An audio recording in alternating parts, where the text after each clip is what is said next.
This is a review for the Dyson V8. The V8's airflow was measured at 40 CFM.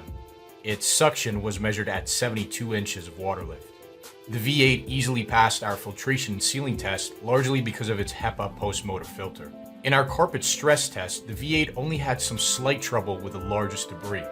Otherwise, it performed quite well. None of the cordless vacuums we tested, including the V8, had any trouble at all picking up either pet hair or human hair in separate tests, though their brush rolls will eventually tangle if they pick up enough longer hair over time. In our carpet deep clean test, the V8 picked up 22 grams of debris after being pushed back and forth 3 times over an area of carpet embedded with 30 grams of fine debris. In our hard floor stress test, the V8 didn't have any trouble picking up finer debris, though it did have some trouble picking up larger debris like Cheerios and rice.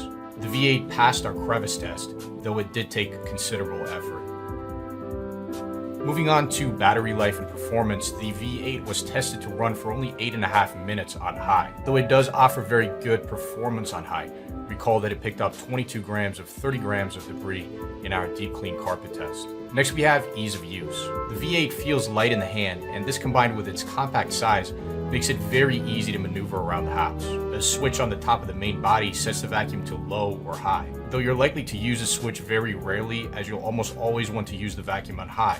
The vacuum just performs much better on high than it does on low. A single red trigger turns the vacuum on, and you have to keep the trigger pulled to keep the vacuum on. Some consumers complain that this makes the V8 tiring to use because you have to keep that trigger pulled all the time, but keep in mind that its battery only lasts for 8.5 minutes on high, and we didn't find it tiring to hold the trigger for this short of a time during testing. The V8's dustbin has a maximum measured capacity of only 300 milliliters. Moving on to what we like and dislike about this vacuum.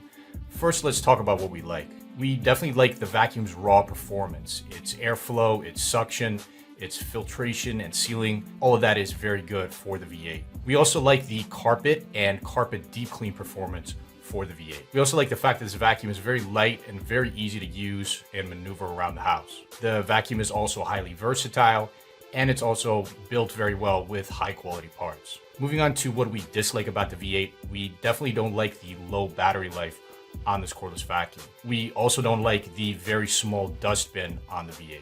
In terms of general recommendations, if we were to limit ourselves to V8 recommendations, for multi-floor homes, we would recommend either the V8 Motorhead or the V8 Animal, depending on which vacuum you can find cheaper. For homes that exclusively have hard floors, we recommend the V8 Absolute because it includes a soft roller head for better performance on hard floors. Between the V8 and the V7, we recommend the V7 only because the V7 is usually cheaper and you don't really lose much performance at all going with the V7 over the V8. The V11 is a much better cordless vacuum than either the V7 or the V8. The V11 outsize is the best cordless vacuum we've tested in terms of raw performance, though it is much more expensive than either the V7 or the V8. Another option closer to the V8 price point is the Shark Ion series of cordless vacuums, though we don't recommend any Shark Ion series vacuums because they perform poorly in our deep cleaning performance testing. Compared to the V8, the Shark Rocket series of cordless vacuums offers worse raw performance,